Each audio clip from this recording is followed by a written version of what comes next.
संकल्पना कुठून उदयास आलं, काय झालं हे सगळं आपण शिकलो. त्यानंतर आपण फॅमिलीच्या वेगवेगळ्या डेफिनेशन्सचा देखील अभ्यास केला. आता डेफिनेशन गिल्बर्टने कुठली केली, बर्गर्स, लॉक, मेरिल, मर्डॉक, कॉम, मॅकेवर अँड पेज, ह्या सगळ्या डेफिनेशनचा आपण डिटेल अभ्यास केला होता आणि आपण लिहून सुद्धा घेतलं होतं. ठीक आहे. आज जो टॉपिक आपण कंटिन्यू करणार आहे तो आहे principles of principle theories of origin of family.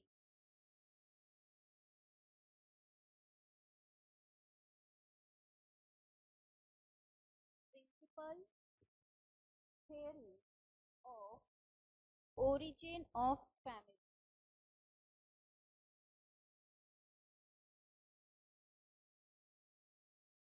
Principle theory of origin of family. कुटुंबाचे सिद्धांत.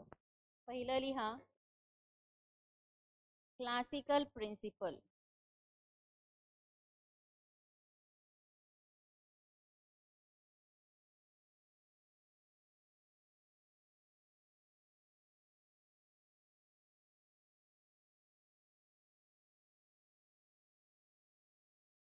पहिलं लिहा क्लासिकल प्रिन्सिपल. दुसरं लिहा प्रिन्सिपल ऑफ सेक्शुअल कम्युनिझम.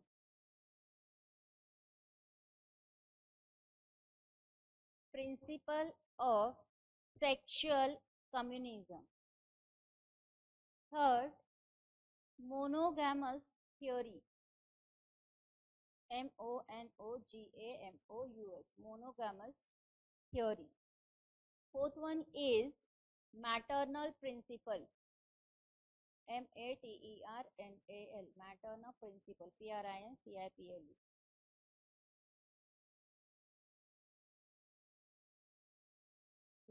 नंतर आहे प्रोग्रेसिव्ह थिअरी, इकॉनॉमिक थिअरी आणि इव्होल्युशनरी थिअरी.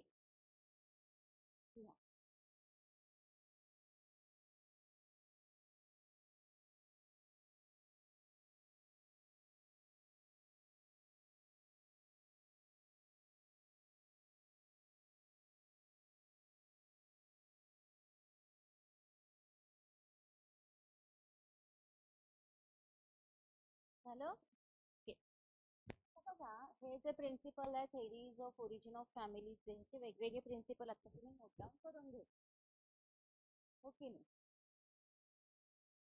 प्रिन्सिपल तुम्ही नोट डाऊन केले, आपल्याला डिस्क्रिप्शन बघायचं. ऍक्च्युअल प्रिन्सिपल वर येण्याच्या आधी काही थोडं आपण डिस्कस करू. आता सर्टन टाइप्स ऑफ एव्हिडन्सेसच्या अनुपस्थित ऍब्सेन्समुळे कॉन्टॅक्ट ओरिजिन ऑफ द फॅमिलीच्या कॉन्टॅक्ट मध्ये सर्टन टाइप्स ऑफ काही विशिष्ट प्रकारचे जे पुरावे आहेत त्याच्या अभावामुळे किंवा त्याच्या ऍब्सेन्समुळे डिफिकल्ट ठरला आहे, कठीण झालं आहे रियालिटी जी आहे, वास्तविकता जी आहे ती अज्युम करणं. आता ही जी अनसर्टेनिटी आहे, हा अनसर्टेनिटी खूप साऱ्या स्कॉलर्सने प्रयत्न केले आहे इंटरप्रिटेशन करण्याचे, विश्लेषण करण्याचे. आता विश्लेषण कसं त्यांनी केलं आहे तर त्यांनी त्यांच्या कुटुंबाला कन्सिडर करून हे विश्लेषण केलेलं आहे. म्हणजे जसं हे स्कॉलर्सने म्हटलंय ना, खूप सारे स्कॉलर्स, खूप सारे अभ्यासक, खूप सारे एव्हिडन्सेसचा ऍब्सेन्स असल्यामुळे, अभाव असल्यामुळे त्यांनी काय केलं, त्यांच्या स्वतःच्या कुटुंबाला फॅमिलीला कन्सिडर करून काही मतं त्यांनी मांडली आणि त्यातनं त्यांनी काही इंटरप्रिटेशन दिले. त्यातले काही जे स्कॉलर्स आहेत त्यांनी रिलेट केलं स्वतःच्या बायोलॉजिकल ज्या नेसेसिटी आहे ॲज अ व्यक्ती म्हणून त्याला रिलेट केलं.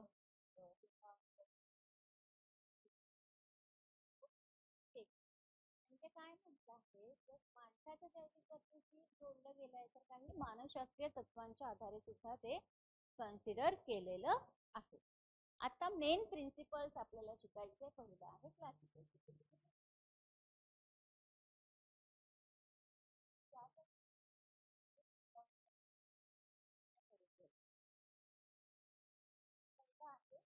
क्लासिकल प्रिन्सिपल, ह्यालाच आपण शास्त्रीय तत्व सुद्धा म्हणतो.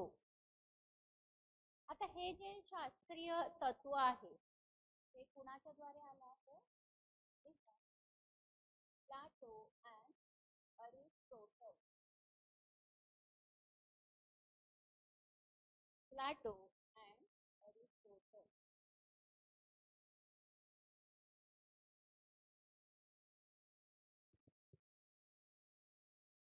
Classical principle is propounded by Plato and Aristotle.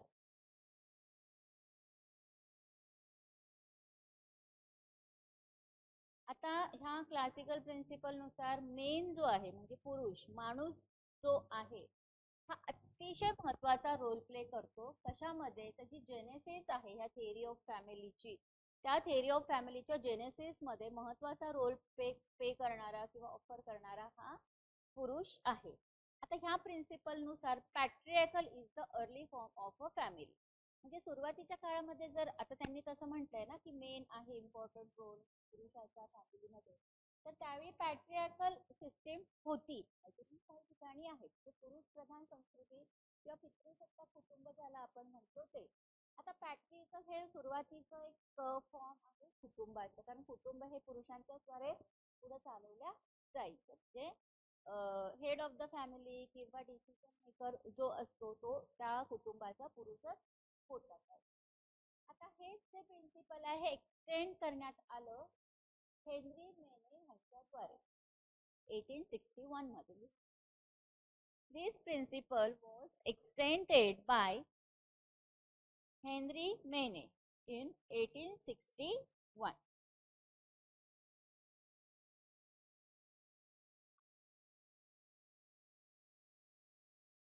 Henry Mene in 1861 1861 मध्ये हेनरी मेनन ह्यांनी ह्याच प्रिन्सिपलचा जी व्यापकता आहे ते पुढे वाढवली. क्लासिकल प्रिन्सिपल मध्ये पहिलं नाव तुमचं आहे प्लॅटो आणि अरिस्टॉटल. यांनी सगळ्यात हे प्रोपाउंडर आहे ह्या classical principal.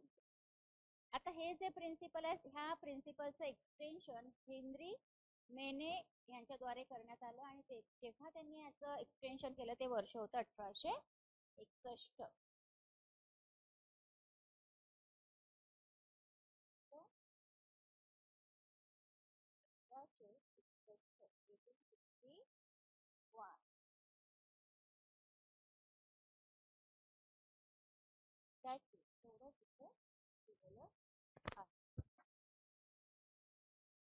Hello.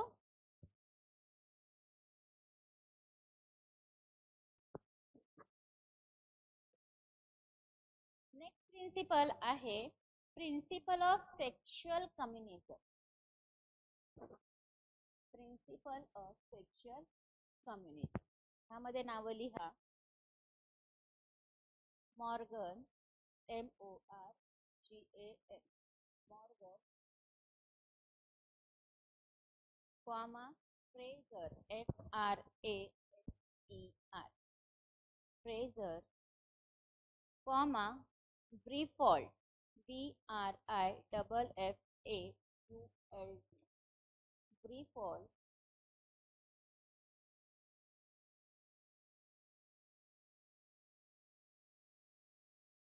And Lubbock LUBOK.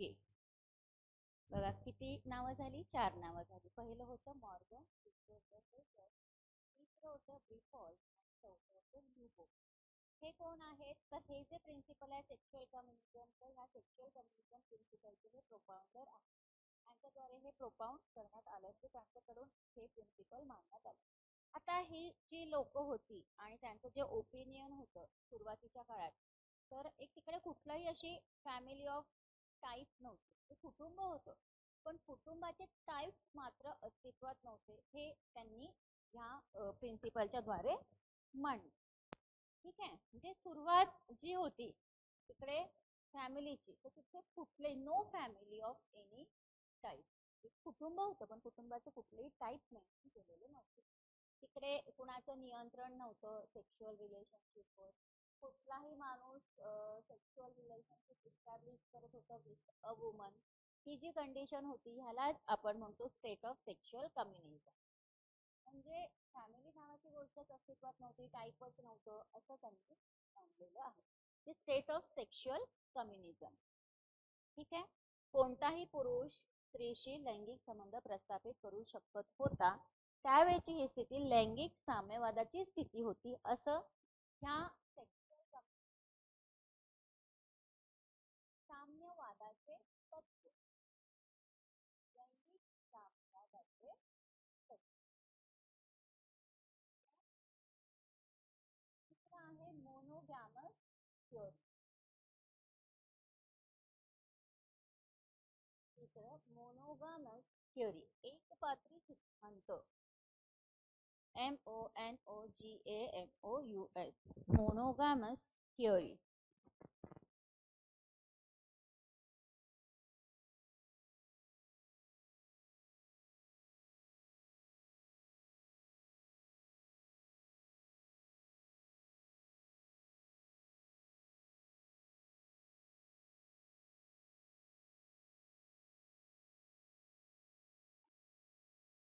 MONOGAMOUS, monogamous theory.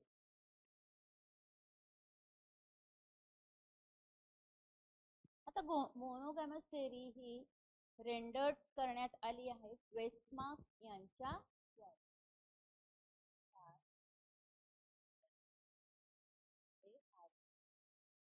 in his book History of Human. ह्याच्यामध्ये परीक्षेच्या दृष्टिकोनातून जे मी सांगते ते परीक्षेच्या दृष्टिकोनातूनच सांगते, जे मी लिहून घ्यायला सांगते ते. आता ह्याच्यामध्ये सुद्धा हिस्ट्री ऑफ ह्युमन मॅरेज हे जे पुस्तक आहे हे कोणी लिहिलं आहे? वेस्टमार्क यांनी. आता ह्यांनी त्यांच्या पुस्तकामध्ये मोनोगॅमस थेअरी विषयी मत मांडलं आहे. Monogamous theory has been rendered by Westermarck in his book. म्हणजे हे जे रेंडर्ड केलंय पण हे कुठं? त्यांनी त्यांचं पुस्तक जे लिहिलं होतं हिस्ट्री ऑफ ह्युमन मॅरेज नावाचं त्याच्यामध्ये ते काय म्हणतात, ही जी प्रॅक्टिस आहे सिंगल फॅमिलीची ही ट्रॅडिशनली पारंपरिकरित्या केली गेली. आता वेस्टमार्क नुसार तिथे खूप सारे टाइप्स ऑफ स्मॉल बर्ड्स आहे, स्मॉल टेल्ड मंकीज आहे, गोरिलाज आहे, एक्सेट्रा. आता ही प्रॅक्टिस आहे सिंगल मॅरेजची ही माणसामध्ये सापडली, ह्युमन बिंग्स मध्ये सापडली. कारण ह्युमन्स जे आहे हे नेहमी थॉट प्रोवोकिंग क्रिएचर्स आहे. म्हणजे विचार करायला लावणारा प्राणी म्हणजे मनुष्य आहे असं म्हटलेलं आहे. थॉट प्रोवोकिंग क्रिएचर म्हणजे विचार करायला लावणारा प्राणी म्हणजे मनुष्य. म्हणूनच इथं आपण काय ओळखतो, रेकॉग्नाइज करतो, तर त्यांची मोनोगॅमस थिअरी वेस्टमार्क यांची. म्हणजे एक विवाह सिद्धांत पुस्तक जे त्यांनी लिहिलं होतं, मानवी विवाहाचा इतिहास. हे एकपात्री सिद्धांत जो आहे ज्याला मोनोगॅमस थिअरी होतं वेस्टमार्कने, ते त्याविषयी त्यांचे पुस्तक होतं, त्याच्यात लिहिलं होतं. असं त्यावेळी ते म्हणाले होते की एकल कुटुंबाची प्रथा जर परंपरागतपणे चालत आलीच आहे. ठीक आहे. आता त्यांच्याच मतानुसार लहान पक्षी असू दे किंवा लहान शेपटीचे मंकीज, वानर असू दे, गोरिला असू, इत्यादी अनेक प्रकार ह्याच्यामध्ये दिसून येतात आणि प्राण्यांशी रिलेट केलं. आता एकल विवाहाची प्रथा माणसामध्ये आढळते की एक विवाह करणे, कारण मानव हा नेहमी विचार ओळखला. हा maternal principle.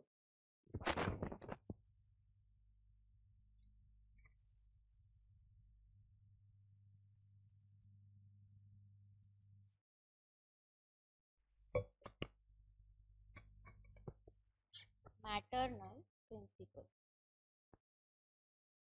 MATERNAL,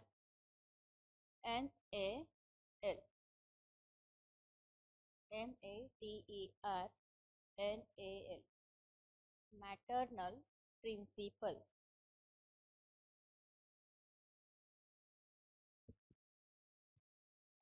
maternal principle मला मातृत्व तत्व असेल. हे जे प्रिन्सिपल आहे ते प्रोफाउंडर आहे Robert Stephen ट्रिफॉल.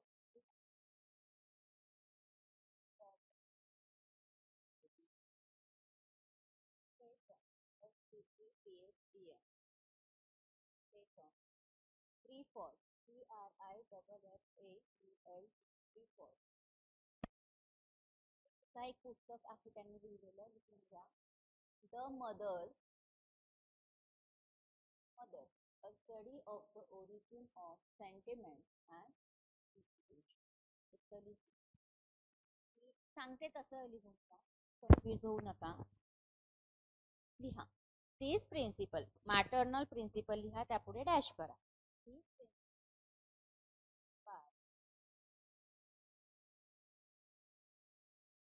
was propounded by Robert Stephen, ROBERT, Robert Stephen, STEPHEN, Stephen Briffault, BRIFFAFFAULT,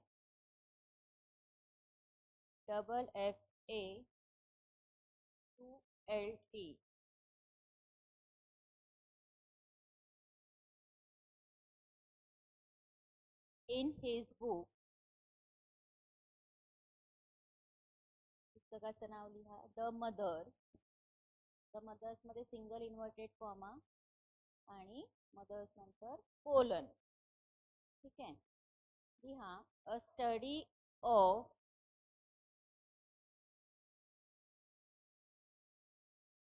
the origin of sentiments,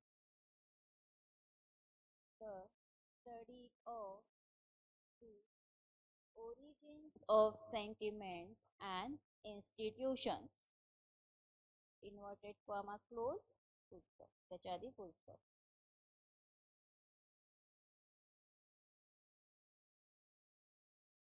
लिहिलं?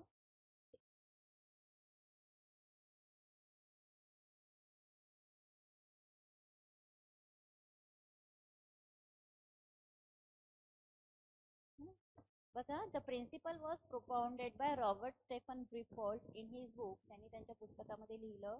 पुस्तकाचं नाव होतं की the mother, a study of the origins of sentiments and institution. इतकं लिहिलं, फुल स्टॉप लिहिलं. पुढे लिहा, E.B. Tylor, E.B. Tylor, TYLOR,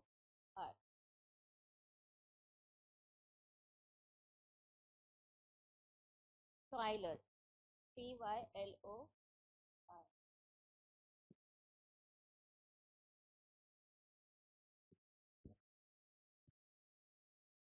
toilet. लिहिलं? हे त्यांचं असं ओपिनियन होतं की फर्स्ट फॅमिली ही जी होती ती मॅटर्नल असते. म्हणजे त्यांचं असं मत आहे की त्यांची जी पहिली कुटुंब होतं ती मॅटर्नल कुटुंब होतं, म्हणजे आईकडून आलेलं. नंतर तिकडे मिक्सचर असतं मॅटर्नल आणि पॅट्रियार्कल, आणि finally patriarchal system came into being. म्हणजे आईकडून त्यांनी आईच्या कॉन्टेक्स्ट किंवा आईला एक फोकस करून थिअरी मांडली किंवा प्रिन्सिपल मांडलं. त्यांचं असं म्हणणं होतं, त्यांचं असं ओपिनियन होतं की पहिली जी फॅमिली जी त्यांची होती ती मॅटर्नल फॅमिली, मातृत्वाची फॅमिली होती. त्यानंतर त्यांनी मॅटर्नल आणि पॅट्रियार्कल ह्याचं मिक्सचर केलं, कॉम्बिनेशन केलं, आणि नंतर शेवटी फायनली पॅट्रियार्कल सिस्टीम ही पुढे आली, केम इनटू बीइंग, म्हणजे अस्तित्वात आली. शेवटी पितृसत्ताकच व्यवस्था अस्तित्वात आली. अजूनही काही ठिकाणी चालतेच आहे की पुरुष प्रधान संस्कृती, पितृसत्ताक, कुटुंब हे जे आपण म्हणतो त्याचा हा बेस आहे. ठीक आहे. नेक्स्ट थिअरी आहे प्रोग्रेसिव्ह थिअरी, पुरोगामी सिद्धांत.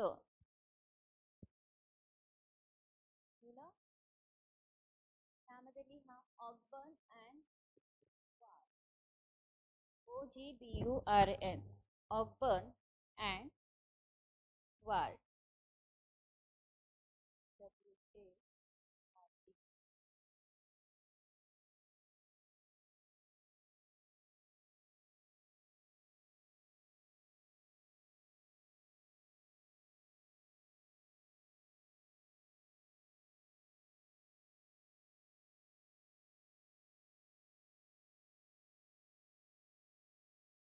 Ogburn and Watt are the propounders of progressive theory.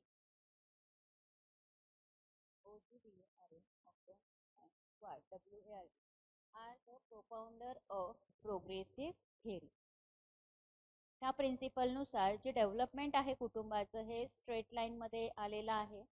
फॅमिलीचा जो प्रोग्रेस आहे हा अजिबात रिटर्न आलेला नाहीये त्याच्या क्लायमॅक्स मध्ये आफ्टर प्रोग्रेस. ठीक आहे, प्रोग्रेस झाल्यानंतर ते काही बॅकला आले नाही, बॅकफुटला आलेले नाही.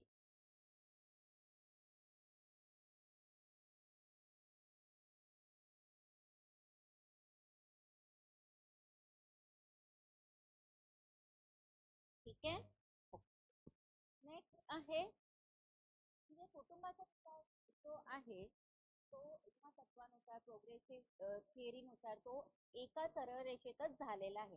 आणि जेव्हा कुटुंबाची प्रगती होते आणि प्रगतीनंतरचा जो कळस आहे त्या कळसावर ती प्रगती परत येत नाही, प्रगती पुढे होत जाते, माघारी येत नाही. नंतर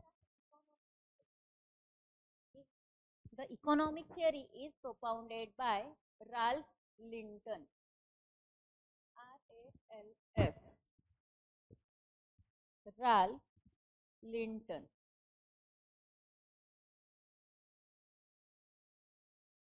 RALF. Ralph Linton. LINTON.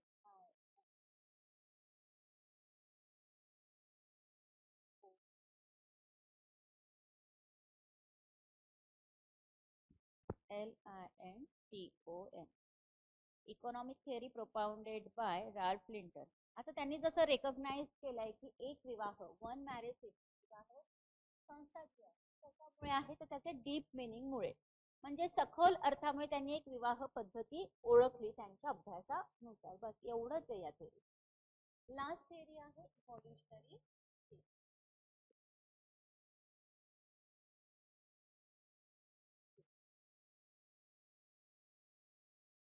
Bacophone. Bacophone. Bacophone is the propounder of this theory. Bacophone is the propounder of this theory.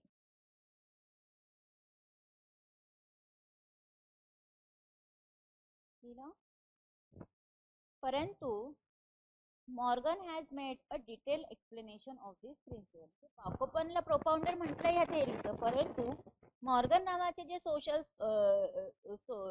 Researcher scholar thinker जे होते त्यांनी ही डिटेल एक्सप्लेनेशन ह्याचं दिलंय. म्हणजे इव्हॉल्युशनरी थेअरीमध्ये कन्फ्यूज व्हायचं नाही. आणि तुम्हाला जर आलं प्रश्न आला की इव्हॉल्युशनरी थेअरीचे प्रोपाउंडर कोण होते तर बाकोफन होते, पण त्याचं डिटेल एक्सप्लेनेशन कोणी दिलं तर मॉर्गन यांनी. That's it.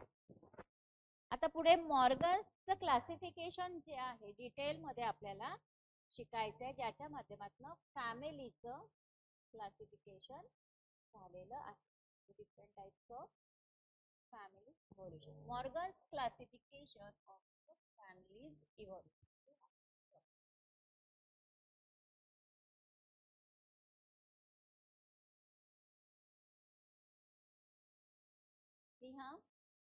Morgan's classification of the family's evolution.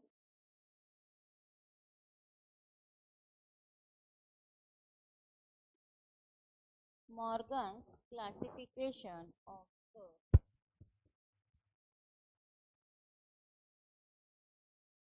family's evolution.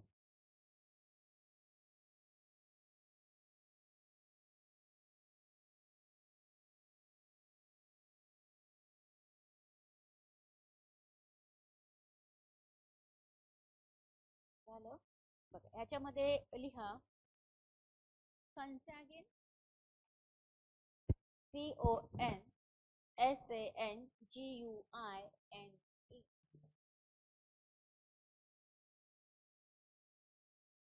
CON consanguine marriage.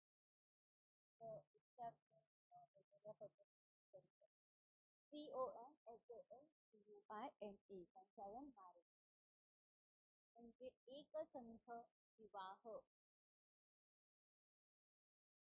एकसंध विवाह. ठीक आहे. आता मॉर्गननी जी क्लासिफिकेशन केलं आहे डेव्हलपमेंट ऑफ फॅमिलीचं, त्याचे 5 लेवल आहे. 5 लेवल्स आहेत. त्याचा पहिला लेवल आहे कन्सॅगन मॅरेज. आता हे इनिशियल फॉर्म आहे फॅमिली. सुरुवातीचा जो टाईप आहे किंवा सुरुवातीचं जी पद्धत आहे ती आहे कन्सॅगन मॅरेज कुटुंबाची, ज्याच्यामध्ये कुठलंही रिस्ट्रिक्शन नाहीये सेक्शुअल हायजीनवर. कोणतंही रिस्ट्रिक्शन नाही, कारण हे कन्सॅगन मॅरेज आहे, विवाह आहे. विवाहाच्या नंतर हे रिलेशनशिप बिल्डअप होतात. फॉर एक्झाम्पल, व्यक्ती having equal status, father, daughter, sister, brother can मॅरी इच अदर. म्हणजे इथं असं म्हटलंय की कोणतंही रिस्ट्रिक्शन नाहीये नातेसंबंधांवर, sexual hygiene. Person having equal status, प्रत्येकाचा एक समान दर्जा इथं दिलेला आहे. फादर, डॉटर म्हणजे वडील आणि मुलगी, सिस्टर, ब्रदर बहीण भाऊ, हे सुद्धा एकमेकांशी लग्न करू शकतात, असं त्यांनी त्यांच्या मते मांडलेलं आहे कन्सॅगन मॅरेज. ठीक आहे. पण आता वडील आणि मुलीचं लग्न होऊ शकतं का? नाही, आपल्या इंडियन कॉन्टेक्स्ट मध्ये. सिस्टर ब्रदर बहीण भाऊ लग्न करतात का? Second type, group marriage. GROUP, group marriage, MARRIAGE. हे जे क्लासिफिकेशन दिले आहे ना 5 लेवल, हे सगळं मॉर्गन्सचं क्लासिफिकेशन आहे. लक्षात ठेवायचं. दुसरा आहे ग्रुप.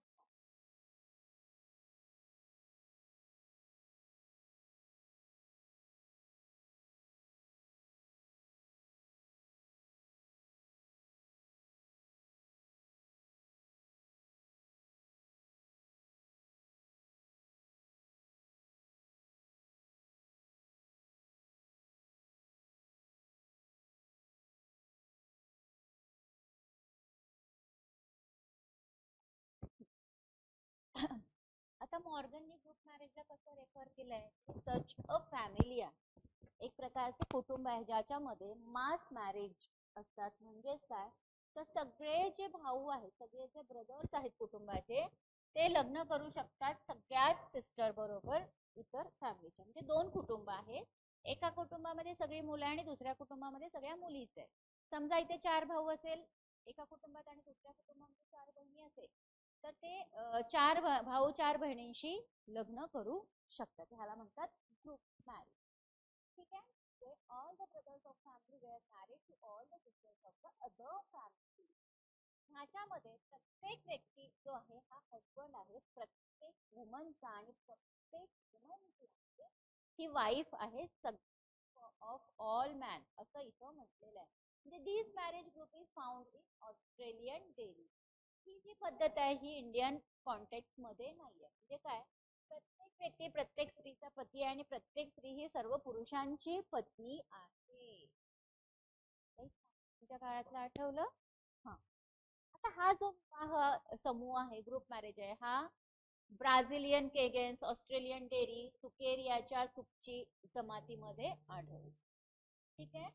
आपल्या इंडियन जाती प्रजातीमध्ये हा आढळत नाही ग्रुप मॅरेज. लिहून घ्या, ह्याच्यावर परीक्षेत प्रश्न येऊ शकतो की ग्रुप मॅरेज जो आहे हा कोणत्या समूहामध्ये आढळून येतो, कुठल्या प्रजातीमध्ये आढळून येतो, जमातीमध्ये. तर लिहा Australian Dieri, AUSTRALIAN, Australian Dieri, DAIRY, comma Brazilian Caigans, BRAZILLIAN, Brazilian Caigans, KAIGANS, and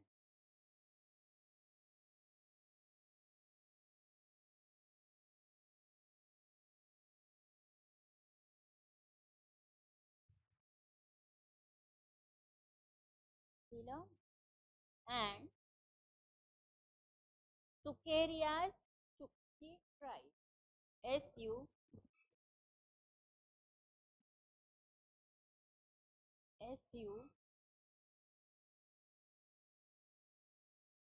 SUKE RIAS,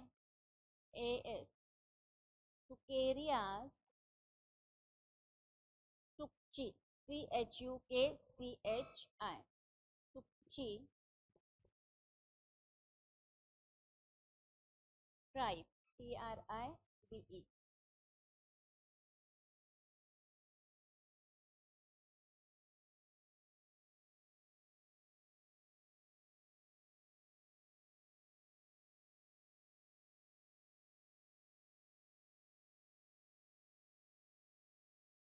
झालं.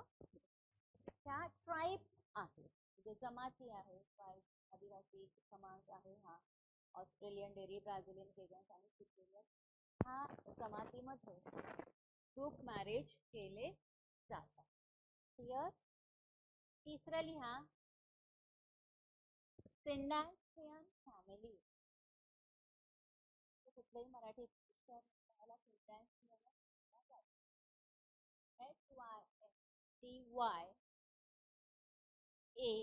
SYNDASMIAN. स्पेलिंग सगळ्यात आधी समजून परत एकदा बघा. लिहा SYNDYASMIAN, सिंडॅन्सियन फॅमिली, FAMILY.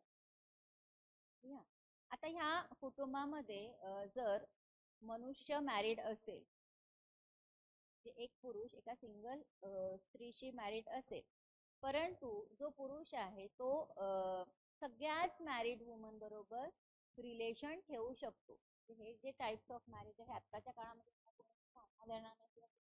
करणार नाही, पण त्या काळामध्ये त्यांनी जे काही क्लासिफिकेशन मांडले मॉर्गन, ते इथं मांडलेले आहे की हे जे टाइप आहे सिग्नॅन्सियन फॅमिली, पुरुष जो आहे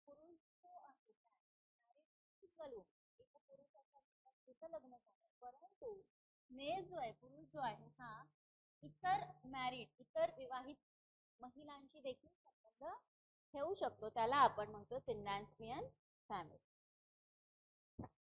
क्लिअर. नेक्स्ट लिहा patriarchal family. Patriarchal family, PATRIARCHAL, patriarchal family, FAMILY. दिलं. आता ह्या फॅमिलीमध्ये तिकडे त्या कुटुंबातला जो पुरुष आहे, पुरुषाचं वर्चस्व असतं, डॉमिनेशन असतं ओव्हर द फॅमिली. म्हणजे पुरुष जे म्हणेल तेच त्या कुटुंबामध्ये होणार, त्याच्या निर्णयाच्या पलीकडे कोणीही जाणार नाही, त्याचा निर्णय सगळ्यांना फॉलो करणार, याला म्हणतात पॅट्रियार्कल फॅमिली. तो जास्तीत जास्त एक wife, he could have more than one wife, त्याच्याकडे एका पत्नीपेक्षा जास्त पत्नी असू शकतात, करू शकतात, आणि महिलांपेक्षा जास्त राईट, जास्त अधिकार त्या कुटुंबाच्या पुरुषाला असतात. ह्याला म्हणतात patriarchal family. That's it. Last लिहा single marriage family. Single marriage family. According to Morgan, last आणि मॉडर्न स्टेट आहे ही कुटुंबाची जी सिंगल मॅरेज फॅमिली आहे, ह्याच्यामध्ये one man has sexual intercourse with the same woman. म्हणजे सिंगल मॅरेज फॅमिलीमध्ये एकच लग्न होतं, पुरुष आणि स्त्रीचं, आणि त्या लोकांचंच नातेसंबंध पुढे जातात. ठीक आहे. त्याच बरोबर त्याचे नातेसंबंध कॅरी फॉरवर्ड होत जातात, त्याला म्हणतात सिंगल मॅरेज फॅमिली. ही शेवटची आणि मॉडर्न स्टेट आहे कुटुंबाची. मॉर्गनने जे क्लासिफिकेशन केलं आहे फॅमिलीच्या इव्होल्युशनचं, त्यातले हे 5 टप्पे, 5 लेवल आहेत. पहिलं होतं कॅन्सॅगियन मॅरेज, दुसरं होतं ग्रुप मॅरेज, तिसरं होतं सिंडॅन्सियन फॅमिली, आणि चौथं आहे पॅट्रियार्कल फॅमिली, 5वं single marriage family. That's it. हे आपण एक्सप्लेन पण केलं आणि समजून पण घेतलेलं आहे. नाव फंक्शन ऑफ अ फॅमिली. कार्य काय आहे कुटुंबाचे?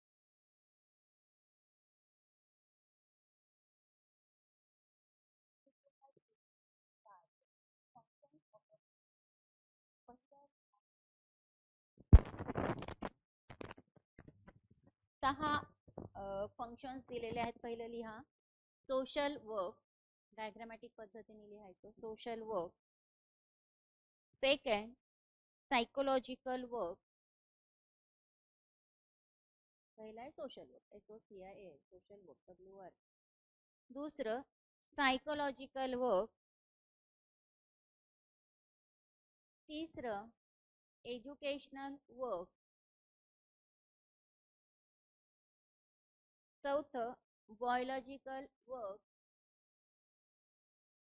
पाचवं फायनान्शियल वर्क.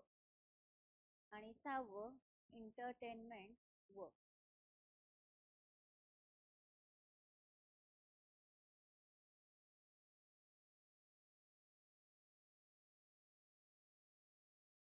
ठीक आहे.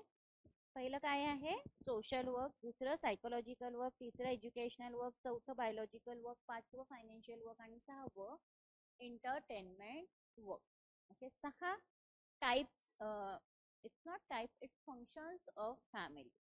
ठीक आहे. हे अनेक सेव्हरल पार्ट्स आहेत ज्याच्यामध्ये डिव्हाइड केली आहे फॅमिली, पण हे जे पार्ट्स आहेत हे आपल्या अभ्यासक्रमामध्ये आहे. आता पहिलं दिलं आहे सोशल वर्क. फॅमिली फंक्शन मध्ये सोशल वर्क हे कसं कन्सिडर केलं गेलं आहे. Child develops only through the family. जे बालकाचं कुटुंबाच्या लहान मुलांचा जो काही विकास होतो तो फक्त त्याच्या कुटुंबाच्याच माध्यमातून. ठीक आहे. आता जे मूल आहे ते कुटुंबाचं नॉलेज त्याला मिळतं, कुटुंबाकडून मिळालेल्या कल्चर संस्कृतीच्या प्रॅक्टिसेस त्याला मिळतात एक्सेट्रा. ठीक आहे. From a family. आता ही जी फॅमिली आहे ही ट्रान्सफर करत असते, ट्रान्समिट करत असते one generation to another generation. पण काय ट्रान्समिट करतं तर नॉलेज, कल्चर, बिहेवियर. ठीक आहे. नॉलेज, कल्चर आणि behaviour from one generation to another generation, from generation to generation. आता फॅमिली मेंबर्स जे आहे यांना सोशल सिक्युरिटी मिळते ती फक्त आणि फक्त कुटुंबाच्या माध्यमातून. जरी कुटुंब आहे तर कुटुंबातले सगळेच मेंबर्स एकमेकांना हेल्प करत असतात, त्यातनं त्यांना एक सिक्युअर वातावरण मिळतं आणि त्यातनं सोशल सिक्युरिटीचं फिलिंग त्यांच्यामध्ये येतं. That's it. दुसरा आहे सायकोलॉजिकल वर्क. आता फॅमिली मेंबर्स हे मेंटल प्रोटेक्शन रिसीव्ह करतात एकमेकांकडून, म्हणजे मानसिक सुरक्षितता, समाधान, प्रेम, म्युच्युअल कोऑपरेशन, परस्पर संमतीचं सहकार्य एक्सेट्रा. हे सगळं कुणाकडून मिळतं तर फॅमिली मेंबर्स. सायकोलॉजी हे जे आहे सायकोलॉजिकल ह्यातनं कॉन्फिडन्स क्रिएट होतो मुलांमध्ये, पर्सनॅलिटी सुद्धा त्यांची कम्प्लिटली डेव्हलप होते. म्हणजे कॉन्फिडन्स आणि पर्सनॅलिटी डेव्हलपमेंट हे मुलांना कोणाकडून मिळतं, त्याच्या कुटुंबाकडून मिळतं, ते क्रिएट केलं जातं. आता अशा जे कुटुंब आहे, अशा ज्या फॅमिलीज आहे ज्याच्यामधले चिल्ड्रन, अशी मुलं आहेत की अशा काही फॅमिली असू शकतात की त्यांना त्यांच्या कुटुंबामध्ये प्रेम, आपुलकी मिळत नाही, तर अशा कुटुंबातील मुलं हे चुकीच्या पद्धतीकडे वळू शकतात, ते क्रिमिनल होऊ शकतात किंवा डिसोसिएटेड पर्सनॅलिटी सुद्धा होऊ शकते. म्हणजे मानसशास्त्रीय कार्य हे जे आहे कुटुंबातील सदस्यांना काय करतात तर कुटुंबातले सदस्य एकमेकांकडून एकमेकांना मानसिक आधार, संरक्षण, प्रेम, परस्पर सहकार्य देत असतात. आता त्याच्यामधलाच दुसरा मुद्दा आहे की मुलांमध्ये जर आत्मविश्वास निर्माण व्हायचा आहे किंवा त्यांची पर्सनॅलिटी मध्ये फुल्ली डेव्हलपमेंट होत आहे तर ह्याचं कारणीभूत त्याचं कुटुंबच आहे. परंतु असेही काही कुटुंब आहेत त्या कुटुंबाद्वारे त्यांच्या मुलांना प्रेम, आपुलकीची भावना मिळत नाही, म्हणून ही जी निगेटिव्हिटी आहे त्या निगेटिव्हिटी मुळे ती जी मुलं आहेत ते क्रिमिनल क्षेत्राकडे वळू शकतात किंवा त्यांची जी व्यक्तिमत्व ते विभक्त, डिसोसिएटेड सुद्धा असू शकतं. नेक्स्ट आहे एज्युकेशनल वर्क. आता एज्युकेशनल वर्क मध्ये काय म्हणायचं यांना तर पहिली ही जी शाळा आहे फॅमिली आपली लहान मुलांची ती आपलं कुटुंब. इनफॉर्मल सोशल इन्स्टिट्यूशन, बरोबर आहे. सोशल सिस्टीम मध्ये देखील आपण हा अभ्यास केलाय की अनौपचारिक शिक्षणाची सुरुवात सगळ्यात आधी आपल्या कुटुंबाकडून होत असते, कारण कुटुंब हे पहिलं शाळा आहे मुलांची जिथे children gate ethical and social education. नैतिक आणि सामाजिक शिक्षण जे मिळतं ते आपल्या कुटुंबाकडूनच आपल्याला सर्वप्रथम मिळतं. म्हणूनच पर्सनॅलिटी आहे ही चांगल्या पद्धतीनं क्रिएट होऊ शकते किंवा होते. हे झालं एज्युकेशनल वर्क. नेक्स्ट आहे biological work. BIOLOGICAL.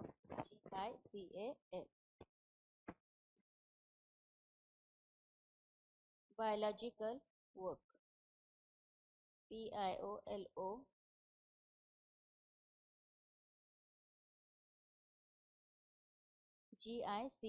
biological work. WORK.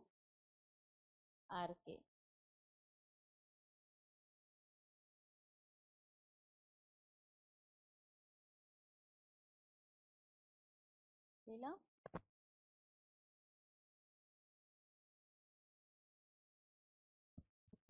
आता बायोलॉजिकल वर्क म्हणजे जैविक कार्य. सेक्शुअल सॅटिस्फॅक्शनची गरज आहे ह्युमन लाईफ. व्यक्ती जो आहे हा फुलफिल करतो sexual desires by making successful married life. लग्नानंतर जे काही सेक्शुअल रिलेशनशिप आहे हे गरज आहे. A manner approved by the society. Approved by the society म्हणजे काय, तर लग्न ही समाजाने मान्य केलेली थिंग आहे, कन्सेप्ट आहे की लग्न झाल्यावरच पुरुष आणि स्त्री एकत्रित राहू शकतात, अदरवाईज नाही. लग्न झाल्यानंतर ते एकत्रित राहून त्यांचे चांगले नातेसंबंध तयार होतात सेक्शुअली आणि त्यातनं त्यांचा कुटुंब म्हणजे त्यांची अपत्य जन्माला येतात असं इथं म्हटलेलं आहे. आणि हे करणं गरजेचं आहे सक्सेसफुल मॅरिड लाईफ.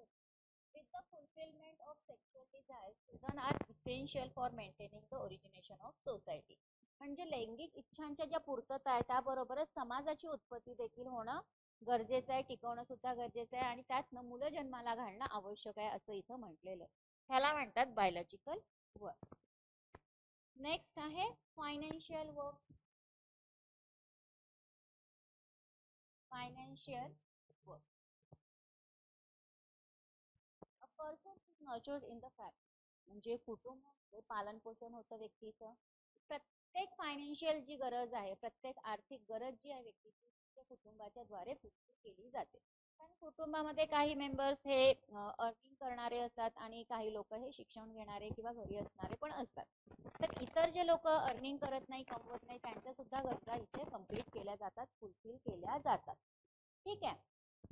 आता मॉडर्न फॅमिलीज ज्या आहे, आत्ताची जी आधुनिक कुटुंब आहे त्याच्यामध्ये पुरुष आणि दोघंही कमवतात आणि आता ते एम्प्लॉईड आहे from which earning increases and prosperity comes to house. म्हणजे दोघंही कमवत असल्यामुळे काय होतंय, तर अर्निंग जी आहे, जी इन्कम जी आहे ती इथे वाढते आणि समृद्धी जी आहे ती अधिक अधिक प्रमाणामध्ये वाढते कारण इन्कम जास्त झालेली आहे, समृद्धी झालेली आहे त्याची आहे.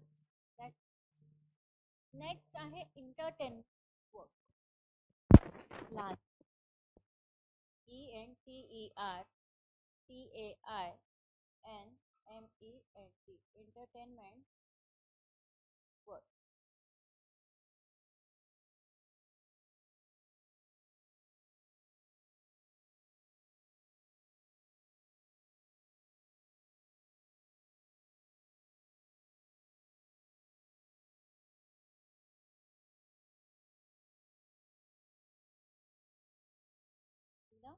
एंटरटेनमेंट वर्क कुटुंबाच्या कॉन्टेक्स्ट मध्ये कसं म्हटलं जातं सांगा बरं.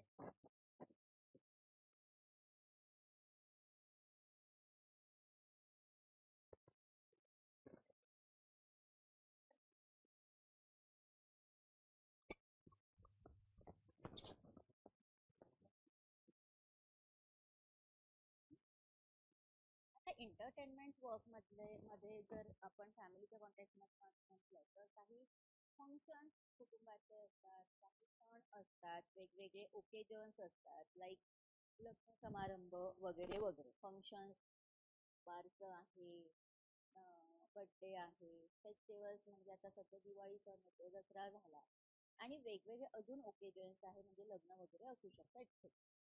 हे सेलिब्रेट केल्या जातात कुटुंबाच्या द्वारे, जे की एंटरटेन करतं संपूर्ण कुटुंबाच्या मेंबर्स. हे मनोरंजनात्मक काम असं आपण म्हणतो. लहान मुलं जे आहे ते सुद्धा त्यांना सुद्धा एंटरटेन केल्या जातं प्लेइंग स्पोर्ट्स म्हणजे खेळाच्या माध्यमातून एक्सेट्रा. आणि सोबतच फिजिकल आणि मेंटल डेव्हलपमेंट सुद्धा ह्या एंटरटेनमेंट वर्कच्या द्वारे होत असते. कारण इथे हॅपीनेस मिळत असतो, आनंद मिळत असतो, म्हणून मेंटल डेव्हलपमेंट जी आहे ही पॉझिटिव्हली डेव्हलप होत असते. ठीक आहे, हे झाले फंक्शन्स ऑफ फॅमिली. आता आता हेच फंक्शन्स ऑफ फॅमिली जे आहे ते वेगवेगळे जे सोशोलॉजिस्ट आहेत त्यांनी सुद्धा सजेस्ट केले आहे कुटुंबाचे वेगवेगळे फंक्शन. ते काय आहे बुलेट पॉइंट मध्ये लिहून घ्यायचे आहेत, मी तुम्हाला एक्सप्लेन करते कारण आता हे लिहिल्याशिवाय पर्याय नाही. लिहा functions of a family according to sociology. Functions of a family according to the sociology. पहिलं नाव लिहा according to MacEver and Page.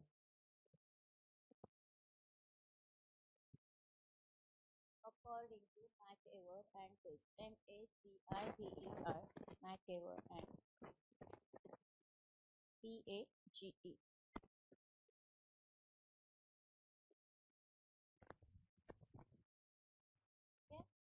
त्यातलं पहिलं लिहा इसेन्शियल वर्क आणि दुसरं लिहा नॉन इसेन्शियल वर्क. दोन कॉलम करा, दोन कॉलम करायचे असे. Essential work,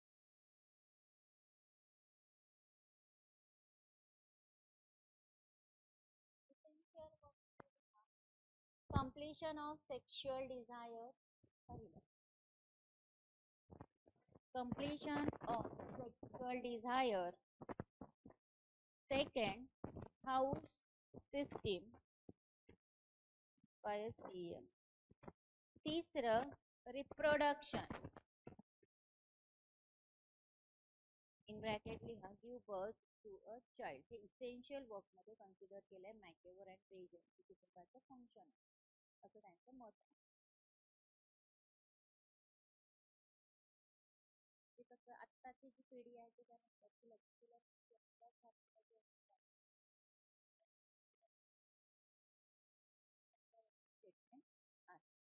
give birth to a child. ठीक आहे, हे झालं इसेन्शियल. दुसऱ्या कॉलम मध्ये लिहा non essential work. Non essential work पहिलं रिलिजियस वर्क RELIGIOUSWOR.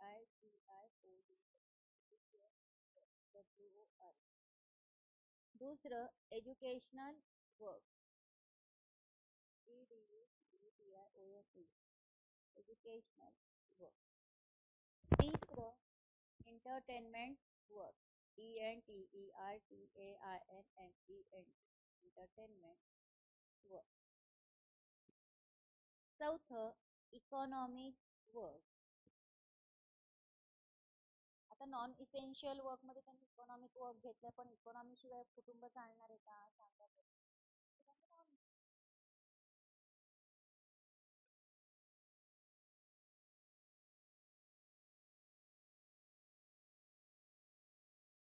ठीक आहे, नेक्स्ट लिहा political work.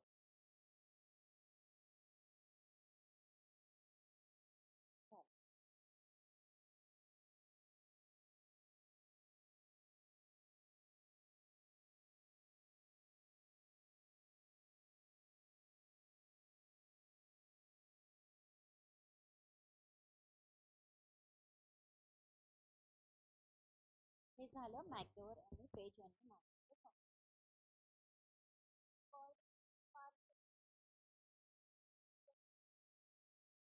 According to Parson. Primary socialisation of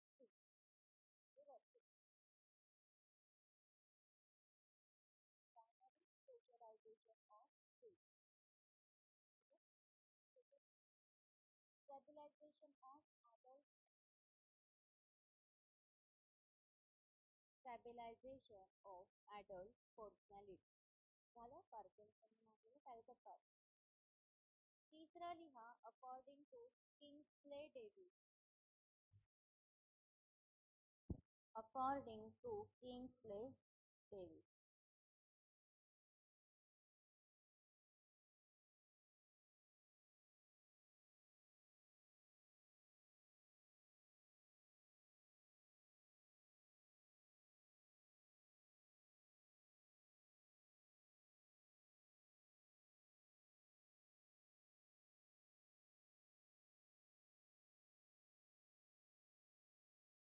लिहिलं.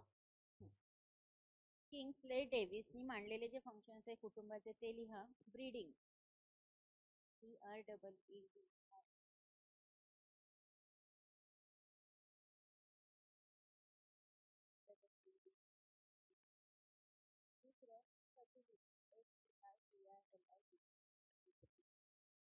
तिसरं सोशल अलाइनमेंट,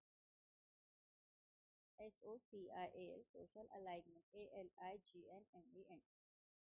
आणि चौथं सोशलायझेशन, SOCIALISATIO, सोशलायझेशन. ठीक आहे. काय मांडले किंग्सले डेव्हिस यांनी फंक्शन्स कुटुंबाचे? पहिलं ब्रीडिंग, दुसरं फर्टिलिटी, तिसरं सोशल अलाइनमेंट आणि चौथं सोशलायझेशन. बरोबर. नेक्स्ट लिहा Bottomore. According to Bottom, BOTTOMMORE, according to Bottom functions आहेत कुटुंबाचे. पहिलं लिहा रिप्रोडक्शन, दुसरं फर्टिलिटी, तिसरं सोशल अलाइनमेंट, चौथं सोशलायझेशन आणि पाचवं economic function.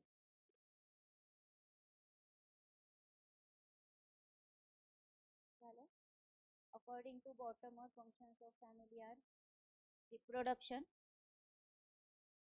fertility, social alignment, socialization and economic function.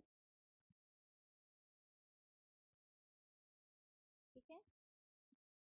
Next लिहा अकॉर्डिंग टू लंडबर्ग, LUNDBURG, लंडबर्ग. लिहा regulation of sex behaviour end it's reproduction.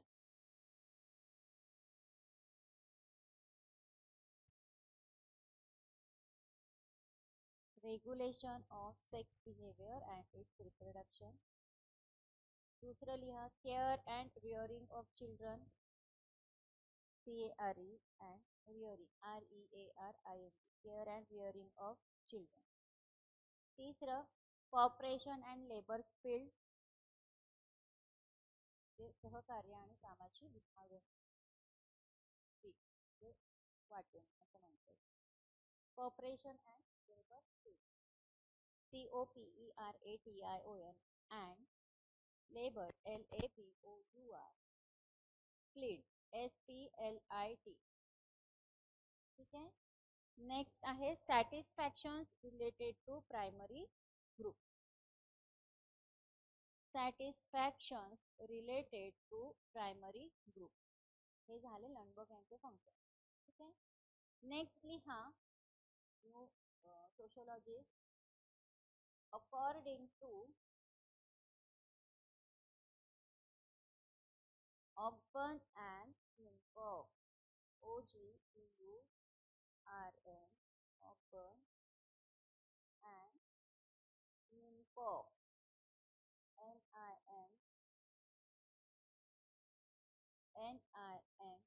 NINKOFF.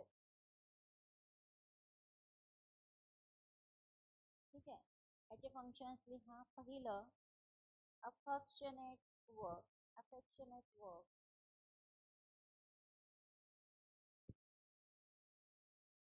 AFFE,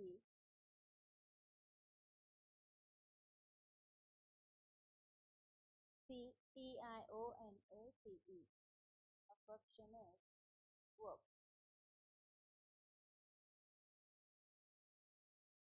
दूसरं entertainment work,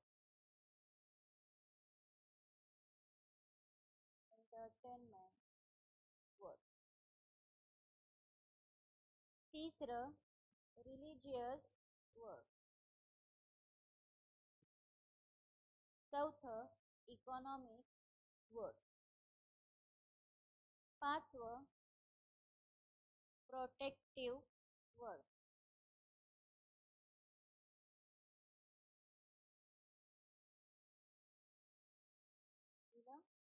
प्रोटेक्टिव्ह वर्क. पाचवं religious work.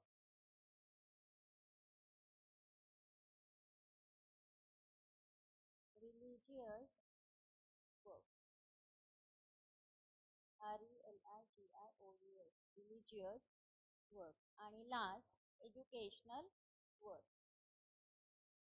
EDUCATIONA educational work. WORK.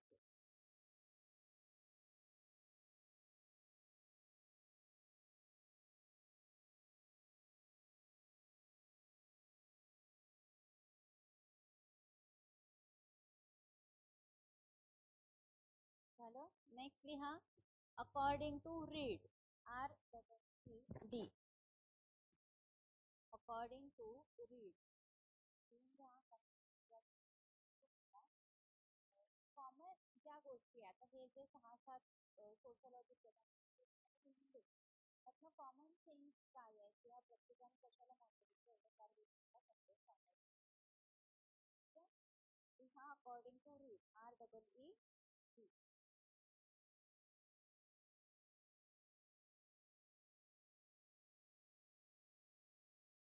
Regulation of sexual need. Regulation of sexual need. दुसरं economic work. तिसरं educational work. बस एवढंच आहे. रीडनी 3 मुद्दे मांडले. Regulation of sexual needs, economic work आणि एज्युकेशनल वर्क.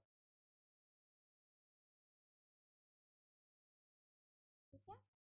नेक्स्ट लिहा according to Murdock.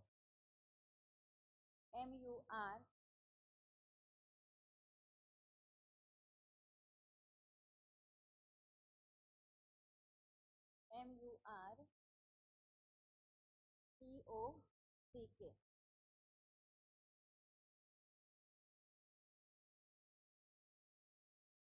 According to Murdock. MURDOCK. आता जे फंक्शन्स आहेत कुटुंबाचे त्यामध्ये त्यांनी काय म्हटलंय. पहिलं लिहा methods of sexual activity.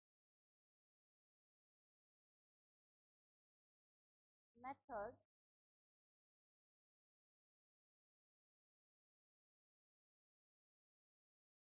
Of sexual activity.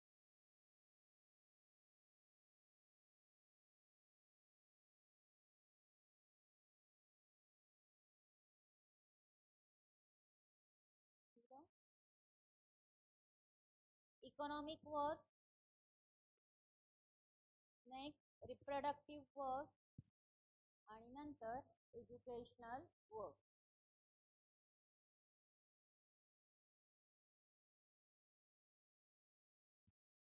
ठीक आहे. मला त्यांनी ज्या गोष्टी मांडल्या त्या methods of sexual activity, economic work, reproductive work आणि educational work.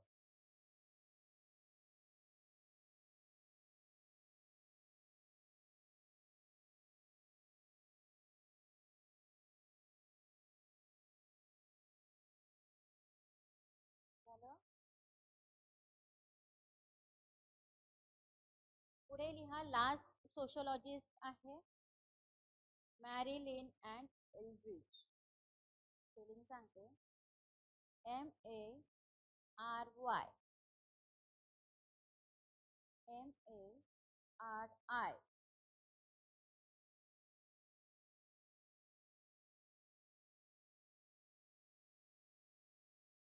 LYN. MARILYN. and Edrich. ELDRITGE.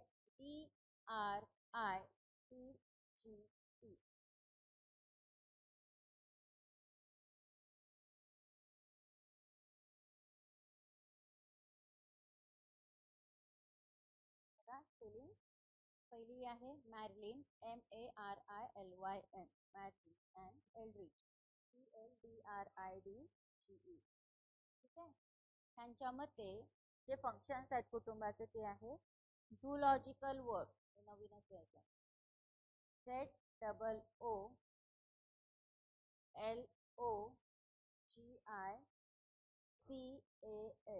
Zoological work. दुसरं सोशलायझेशन आणि तिसरं इमोशनल वर्क.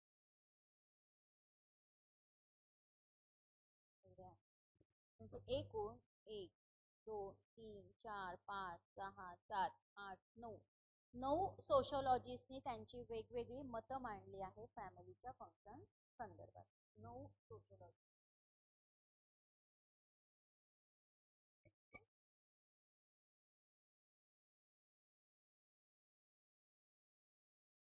हे जे तुम्ही लिहून घेतलं त्यातनं कॉमन गोष्टी काय आहेत ह्याचं एक वेगळं चार्ट करायचं. त्यातवर तुम्ही जरा विचार थॉट प्रोसेस सुरू करा, विचार करा की हे मांडलं हे कशासाठी मांडलेलं असेल. ठीक आहे. नाव new topic characteristics of family. CHARACTERISTICS characteristics of family.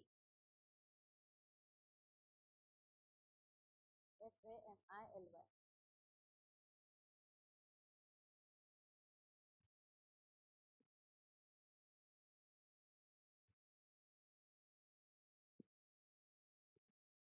कुटुंबाची वैशिष्ट्य.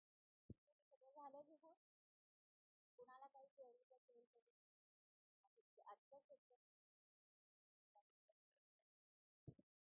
नाव लिहा कॅरेक्टरिस्टिक्स ऑफ फॅमिली. कुटुंबाची वैशिष्ट्य. आता काही कॉमन कॅरेक्टरिस्टिक्स आहे कुटुंबाचे. फॅमिली हा एक युनिव्हर्सल ग्रुप आहे, सार्वत्रिक गट आहे असं म्हणायला हरकत नाही. किंवा असं म्हटलेलं म्हणजे काय, कुठेही जा, कुठल्याही देशात जा, कुठल्याही ठिकाणी जा, तुम्हाला वेगवेगळ्या फॅमिली दिसून येतात, म्हणून त्याला युनिव्हर्सल ग्रुप असं म्हटलेलं आहे. आता हे काही वेगवेगळे फॉर्म्स आहेत त्याच्यामध्ये दिसून येतात किंवा इतरही आहेत. आता सगळ्या ज्या टाईप्स आहेत सोसायटीच्या बद्दल, प्रिमिटिव्ह किंवा मॉडर्न, म्हणजे आदिवासी आदिवासी किंवा आधुनिक असू, सगळीकडे कुटुंब हे तुम्हाला येतात. सर्व प्रकारचे पहिलं दुसरं वैशिष्ट्य आहे की फॅमिलीची बेस्ट आहे लग्न केलं तरच ते कुटुंब तयार होतं असं इथं म्हटलेलं आहे. त्याचा रिझल्ट हा मेटिंग रिलेशनशिप आहे बिटवीन टू ॲडल्ट. दोन ॲडल्ट जे आहे त्यामधला हा मेटिंग पॉइंट आहे अपोजिट सेक्स. ठीक आहे. नंतरचं वैशिष्ट्य आहे की प्रत्येक फॅमिली कुटुंबाद्वारे प्रत्येक इंडिव्हिज्युअल प्रत्येक मेंबरला एक त्याचं नाव मिळालेलं असतं, म्हणूनच हा सोर्स आहे नॉमेनक्लेचरचा, म्हणजे नामकरणाचा हा एक स्रोत आहे. ठीक आहे. नॉमेनक्लेचर म्हणजे नामकरण. नामकरणाचा स्रोत काय आहे, तर व्यक्तीला त्याच्या कुटुंबाकडून एक नाव मिळतं, हा स्रोत आहे. नंतर आहे की फॅमिली हा एक गट आहे ज्याच्याद्वारे डिसेंट किंवा अँसेस्ट्री जे आहे ह्या ट्रेस केल्या जाऊ शकतात, म्हणजे वंश शोधला जाऊ शकतो कुटुंबाच्या माध्यमातून. बरोबर आहे. आपण कुठल्या वंशाचे जर आपल्याला माहित नसेल तर आपली हिस्ट्री काढल्या जाते आणि त्यातनं नेमका आपला वंश कुठला आहे हे आपल्याला माहित आपण करू शकतो. ठीक आहे.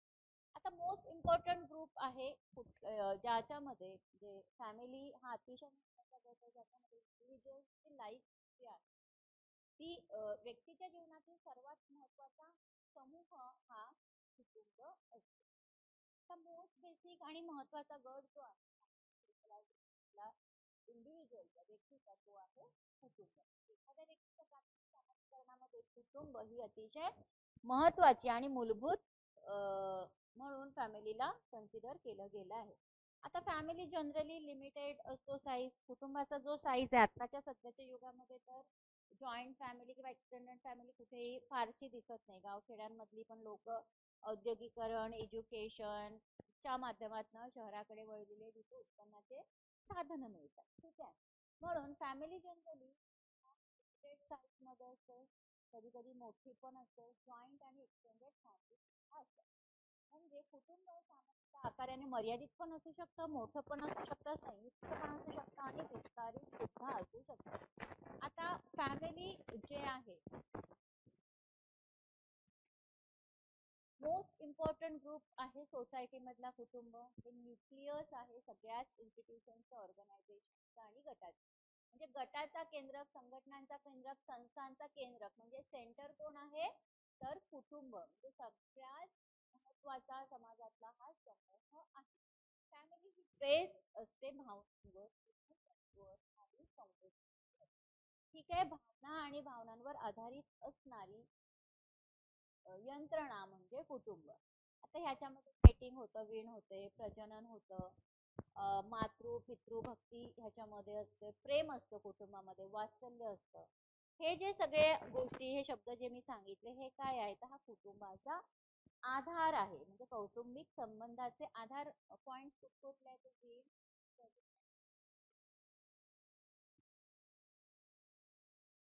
नेक्स्ट आहे फॅमिली हे युनिट आहे इमोशनल अँड इकॉनॉमिक कॉपरेशन, भावनिक आणि आर्थिक संबंध ह्याचा एक संच म्हणजे कुटुंब आहे. एकक आहे, युनिट म्हणजे एकक. आता प्रत्येक मेंबर जो आहे कुटुंबातला तो त्याच्या ड्युटीज आणि ज्या रिस्पॉन्सिबिलिटीज आहेत, कर्तव्य आणि जबाबदाऱ्या त्या शेअर करत असतो प्रत्येक मेंबर. प्रत्येक फॅमिली ही तयार केली जाते हजबंड अँड वाईफच्या द्वारे आणि एकापेक्षा जास्त चिल्ड्रन किंवा अडॉप्टेड असू शकते.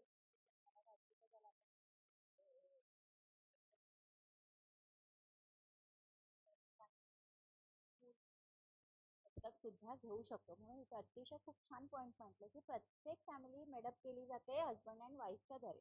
की कुटुंबामध्ये पती पत्नी असतातच, एक किंवा एकापेक्षा जास्त मुलं असली पाहिजे. आता ही दोन्ही एक नॅचरल पण असू शकतो, अडॉप्ट पण असू शकतो. एक मूल मला नॅचरली झालेलं आहे, दुसरं मूल मला नॅचरली न होतं मला अडॉप्ट करायचं, ते सुद्धा कुटुंबाचा भाग असतो.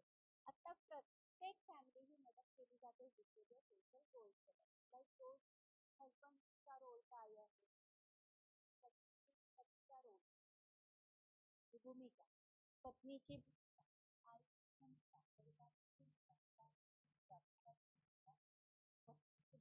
वेगवेगळी असते. त्यांनी त्यांच्या रोल्स ह्या पूर्णपणे ज्या बनलेल्या त्यानुसार त्या पार पाडायच्या असतात.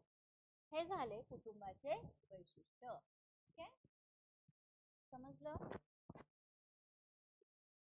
नाव टाइप्स ऑफ फॅमिली.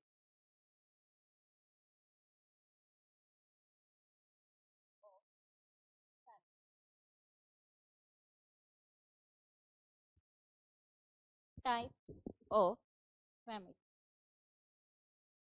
कुटुंबाच्या वेगवेगळ्या पद्धती.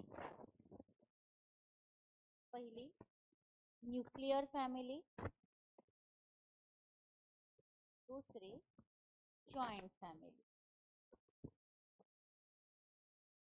ठीक आहे, लिहा. न्यूक्लियर दोन टाईप दिल्या ज्या स्पेशली ग्राह्य धरल्या जातात फॅमिलीच्या. पहिली आहे न्यूक्लियर फॅमिली म्हणजे विभक्त कुटुंब, आणि दुसरी आहे जॉईंट फॅमिली म्हणजे संयुक्त कुटुंब. सगळ्यात आधी घेऊया आपण न्यूक्लियर फॅमिली. न्यूक्लियर फॅमिली ही अशी फॅमिली आणि त्यांची अविवाहित मुलं एकत्रित राहतात, ह्याला म्हणतात न्यूक्लियर फॅमिली. म्हणजे पती पत्नी लग्नानंतर पती पत्नी एकत्रित झाले आणि त्यांनी त्यांच्या मुलांना जन्म दिला, पण त्या मुलांची लग्न झालेली नाही. लग्न जर झाली आणि त्यांचेही स्पाऊस फॅमिली झाले तर joint family. Married children live, पती पत्नी आणि त्यांची मुलं लग्न होण्याच्या आधीपर्यंत, त्याला म्हणतात न्यूक्लियर फॅमिली. आता सच टाईप ऑफ फॅमिलीज आहे त्याच्यामध्ये नंबर ऑफ तुलनात्मक जर बघितलं न्यूक्लियर फॅमिलीमध्ये तर नंबर ऑफ मेंबर्स जे आहे, सदस्य जे आहेत कुटुंबाचे ते कमी असतात. May be there are several structural types like husband wife, mother father son etcetera. याच्यामध्ये रचना केलेले जे संरचनात्मक प्रकार ह्याच्यामध्ये दिसून येतात. म्हणजे काय काय, पती पत्नी, मदर फादर सन, आई वडील आणि मुलगा एक्सेट्रा. हे संरचनात्मक प्रकार न्यूक्लियर फॅमिलीमध्ये दिसून येतात. आता सिंगल फॅमिली किंवा न्यूक्लियर फॅमिली होण्याची नेमके कारण काय आहे तर इंडस्ट्रियलायझेशन आणि अर्बनायझेशन. ह्या कॉन्टॅक्टमध्ये जर आता आपल्याला बोलायचं झालं तर बोलली की औद्योगिकरण आणि शहरीकरण, रोजगाराच्या संधी इथे जास्त मिळतात ना, कारण औद्योगिकरण आहे. तर गावखेड्यातली लोक त्यांच्या आई वडिलांना सोडून ते इकडे येतात बिकॉज ऑफ इंडस्ट्रियलायझेशन आणि अर्बनायझेशन. त्यामुळे न्यूक्लियर फॅमिलीचं प्रमाण वाढतं. ह्यामध्ये एक नाव लिहून घ्या, Kingsley Davis and Warner. KINGSLEY, Kingsley Davis, DAVIS, and Warner, WARNER.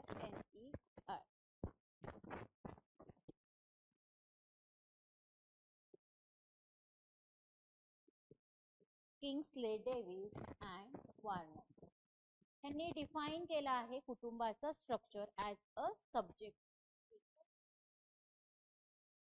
औद्योगिकरण आणि शहरीकरण. किंग्सले डेव्हिस आणि वार्नर यांनी कुटुंबाची रचना हा विषय ज्या पद्धतीनं परिभाषित केलाय त्यानुसार विषय पिता किंवा मुलाच्या स्वरूपातच असू शकतो असं म्हटलेलं. फादर ऑर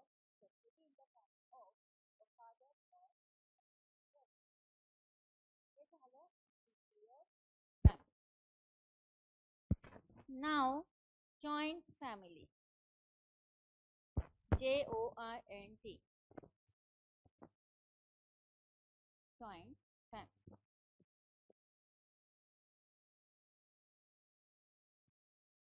आता जॉईंट फॅमिली मध्ये 3 जनरेशन एकत्रित राहू शकतात अंडर द सेम रूफ. म्हणजे एकाच छताखाली 3 पिढ्या एकत्रित राहू शकतात. जॉईंट फॅमिली म्हणजे असं नाही की ते सगळे एकाच छताखाली राहतात पण सगळ्यांचे स्वयंपाक वेगवेगळे. स्वयंपाक एकच किचन हे सगळ्यांचं असलं पाहिजे त्यालाच आपण जॉईंट फॅमिली असं म्हणतो. आता 3 जनरेशन जेव्हा एकत्रित राहतात तर ते सेम किचनच पाहिजे जे की जनरल प्रॉपर्टी आहे सगळ्यांची. ते किचन आहे सगळ्यांची संपत्ती आहे असं म्हटलेलं आहे. ते पार्टिसिपेट करतात म्हणजे कॉमन एकत्रितपणे येऊन केणारी पूजा असू दे त्यामध्ये ते सगळे एकत्रित यायला पाहिजे. रिलेटेड आहे ते एकमेकांशी विथ स्पेसिफिक रिलेशनशिप आणि त्याचे जे नातेसंबंध आहे 3 जनरेशन जेव्हा एकत्रित राहतात त्यांचे एकमेकांशी स्पेसिफिक पर्टिक्युलर नातेसंबंध आहे. ह्याच्यामध्ये लिहा max Mueller MAS.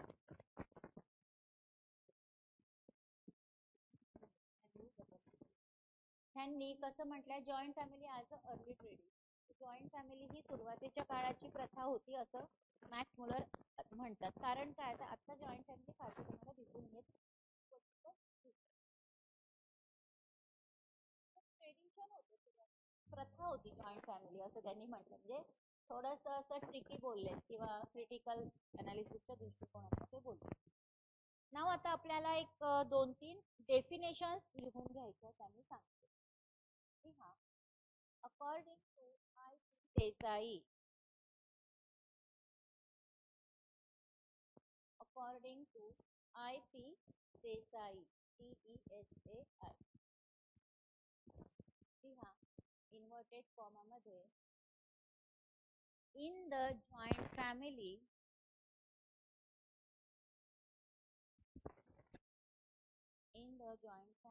comma members of more than one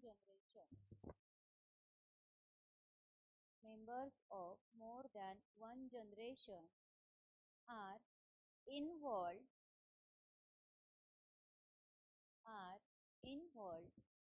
and are connected with mutual property, income, interest and duty. Full stop, inverted comma, close. बघा परत एकदा सांगते काही शब्द सुचले असतील तर लिहून घ्या. In the joint family, members of more than one generation are involved and are connected with mutual property, income, म्हणजे काय तर I.P. देसाईंनी जी डेफिनेशन केली आहे जॉईंट फॅमिली त्याच्यात ते म्हटलं आहे की जे मेंबर्स आहेत तर एक जनरेशन पेक्षा जी जास्त जनरेशनची लोक एकत्रित राहतात त्यांना जॉईंट फॅमिली म्हटलं जातं. आणि हे जे मेंबर्स आहेत कुटुंबाचे जॉईंट फॅमिलीचे ते इन्व्हॉल्व पण आहे म्हणजे पार्टिसिपेट पण करतात जोडलेले पण आहे आणि कनेक्टेड पण आहे. ठीक आहे एकमेकांचे ते जोडलेले आहे. पण कशाशी इन्व्हॉल्व आणि कशाशी कनेक्टेड आहे तर जी म्युच्युअल प्रॉपर्टी आहे त्याच्याशी. बरोबर आहे. म्हणजे एकापेक्षा जास्त कुटुंब सदस्य ते एका छताखाली थांबतात. परस्पर मालमत्ता त्यांची आहे, परस्पर उत्पन्न आहे, व्याज आहे, कर्तव्य आहे, ह्या सगळ्यांशी ते जोडलेले असतात. त्याला जॉईंट फॅमिली असं. सेकंडली हा doctor P.N. Prabhu. Doctor P.N. Prabhu, PRABHU.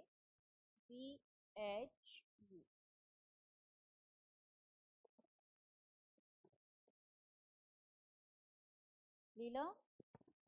लिहा यांची definition. According to P.N. Prabhu, comma, inverted comma,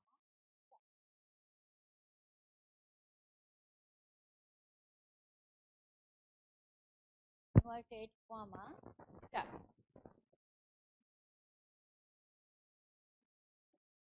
Generally नंतर comma, there are 4 generations of people. Generally,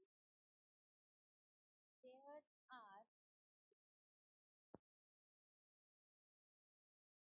4 generations of people come under joint family. Come under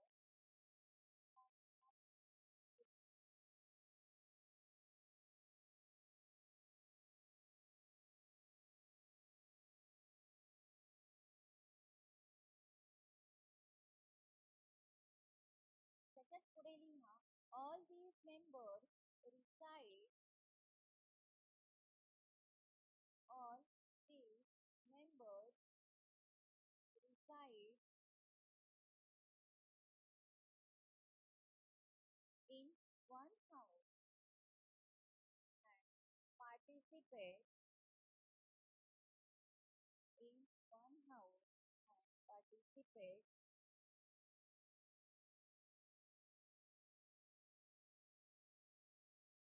in family's general property. In family's general property. Full stop, inverted comma, close.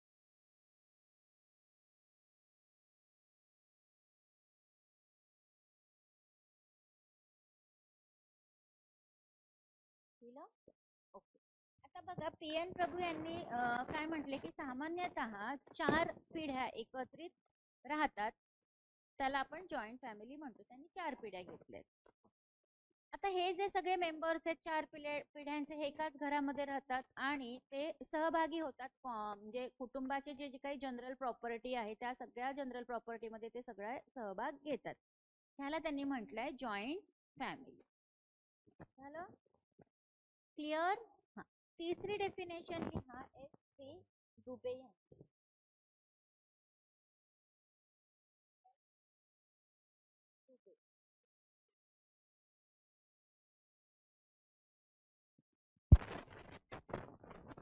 S.C. Dubey लिहा inverted comma मध्ये. If many original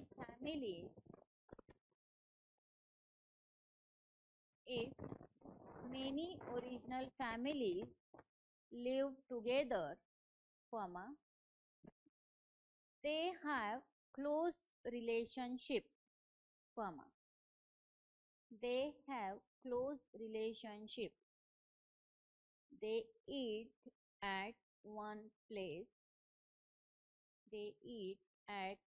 place, comma, work as an economic unit, comma, then they can be called joint family in their consolidated form. Full stop, inverted comma, close. आता जर खूप साऱ्या original families एकत्रित, original families इथे अतिशय महत्वाचा शब्द मांडला की मूळ कुटुंब जर एकत्रित राहत असेल तर त्यांचे जे जवळचे नातेसंबंध आहेत ते एकाच ठिकाणी बसून जेवण करतात, खातात. त्यांचं जे आर्थिक एकक आहे ते सगळे एक म्हणून काम करतात. त्यांच्या एकत्रित संयुक्त कुटुंब हे जे सगळं करतात त्यांना संयुक्त कुटुंब जॉईंट फॅमिली म्हणता येईल अशी डेफिनेशन आपल्या झाली.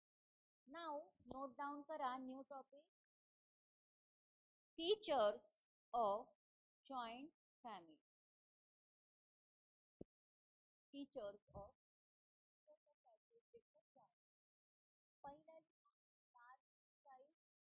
पहिलं दुसरं सिमेट्री, तिसरं सेम किचन, चौथं सोशल सिक्युरिटी, पाचवं कॉमन रिलिजियस बिलीफ. 5 वैशिष्ट्य आहे जॉईंट फॅमिलीची. बघा, एकतर वैशिष्ट्य काय आहे, ह्या कुटुंबाचा आकार जो आहे हा खूप मोठा असतो. कारण कॉम्प्लिकेशन जे आहे कोरिलेटेड न्यूक्लियर फॅमिलीचे, because of the complication of correlated nuclear family size of joint families is large. तुलनात्मक जर बघितला तर न्यूक्लियर फॅमिलीपेक्षा जॉईंट फॅमिलीचा साईज आकार हा मोठा असतो, मेंबर्स जास्त असतात. ठीक आहे. दुसरा आहे symmetry, way of living, working style, customs of joint family. Symmetry म्हणजे काय, राहण्याची जगण्याच्या पद्धती, काम करण्याच्या पद्धती, प्रथा जॉईंट फॅमिलीच्या ज्या आहेत तर त्या जॉईंट फॅमिलीच्या मेंबर्सच्या ह्या सेमच आहेत. लिव्हिंग पॅटर्न, वर्किंग स्टाईल हे सगळ्यांचं सेम आहे. ठीक आहे. त्यामुळे जो लेवल आहे जॉईंट फॅमिलीचा आणि कल्चरचा हा सेम असतो, म्हणून याला सिमेट्री असं म्हटलेलं. तिसरं वैशिष्ट्य आहे सेम किचन. ठीक आहे. आता सगळे जे मेंबर्स आहेत जॉईंट फॅमिलीचे हे त्यांचं जे फूड आहे, अन्न आहे ते एकाच किचन मध्ये शिकवतात आणि ते शिजवतात आणि एकत्रित बसूनच खातात बाय सिटिंग टुगेदर. ह्यालाच म्हणतात जॉईंट कुटुंब. एकत्रित राहतात 3-4 पिढ्या पण प्रत्येक जण वेगळ्याचा स्वयंपाक करतात, याला जॉईंट फॅमिली म्हणत नाही. इथे काय म्हणताय वैशिष्ट्यामध्ये, हे सगळ्या जे एकत्रित राहतात स्वयंपाक एकत्रित होतात, एकच अन्न एकावेळी खातात, त्याला म्हणतो आपण सेम किचन. नंतर आहे सोशल सिक्युरिटी. आता जॉईंट फॅमिलीमध्ये इक्वल प्रोटेक्शन प्रोव्हाइड केलं गेलं असतं प्रत्येक मेंबरला आणि माइंड केला जात नाही त्यांचा सोशल स्टेटस. कारण हे कुटुंबामध्ये सगळे सदस्य इक्वली ट्रीट केले जातात, त्यांचा कुठलाही सोशल स्टेटस माइंड केला जात नाही. सोशल स्टेटस पण नाही, इन्कम पण नाही, फिजिकल हेल्थ सुद्धा नाही. Not keeping mind social status, income, physical health सगळ्यांना समान न्याय इथं मिळतो. In case of emergency of कुटुंबाच्या एखाद्या काही इमर्जन्सी आली मेडिकली किंवा एखाद्याची नोकरी गेली तर कुठला इतर जो मेंबर आहे कुटुंबाचा तो इतर फॅमिली मेंबर्सची काळजी घेतो.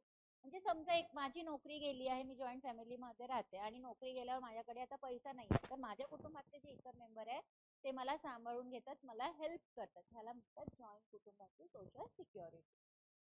नेक्स्ट आहे कॉमन रिलिजियस बिलीफ, म्हणजे सामान्य धार्मिक श्रद्धा ज्याला आपण म्हणतो ते.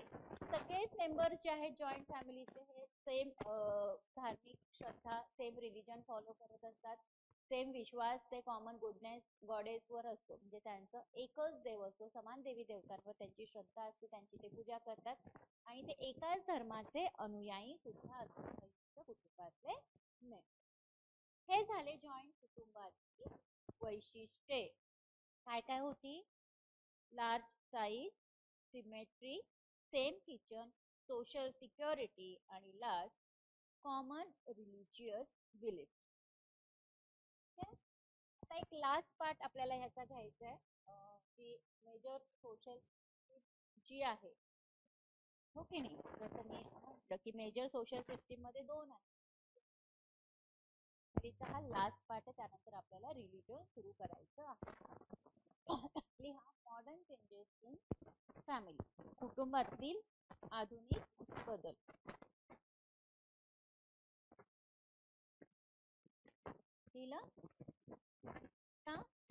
मॉडर्न सोसायटी मधला जो बदल आहे हा खूप जलद गतीनं होत आहे.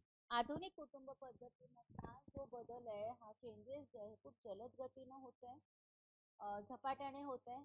आता ह्याचा परिणाम जो आहे, हा जो बदल आहे ह्या बदलांचा परिणाम जो आहे ह्या चेंजेस मधला हा फॅमिली मध्ये आपल्याला दिसून येतो, जे टर्न करतात, लीड करतात चेंजेसला. म्हणजे असे काही कुटुंब आहे ह्या बदलाला आपलेसे करतात आणि त्याच्यानुसार ते लीड करतात, टर्न करतात. कशामध्ये?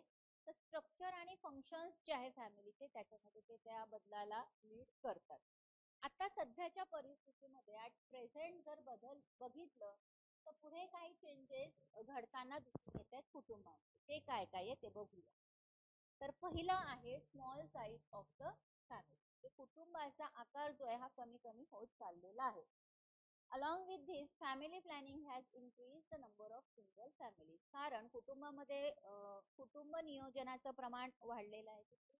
जन्माला आधीसारखं नाहीये की लग्न झाल्यावर लगेच मुलं झाली असं नाही. आजकाल लोक विचार करतात की आपण मूल जन्माला घातलं पाहिजे का, आत्ताची महागाई, आत्ताची परिस्थिती ह्याला सगळं पूरक आपलं होणार आहे का. कारण आत्ताची महागाई बघता दोघांनी कमावणं गरजेचं आहे. जर मूल जन्माला घातलं तर त्याचा खर्च किंवा त्याचं पालन पोषण कोण करणार. कारण हे काय येतं, मॉडर्न चेंजेस आहेत कुटुंब पद्धतीचे, त्यात आहे स्मॉल साईज. म्हणून सध्या फॅमिली प्लॅनिंग हे वाढत्या प्रमाण याचं आहे. नंबर ऑफ सिंगल फॅमिली मला दिसून येते.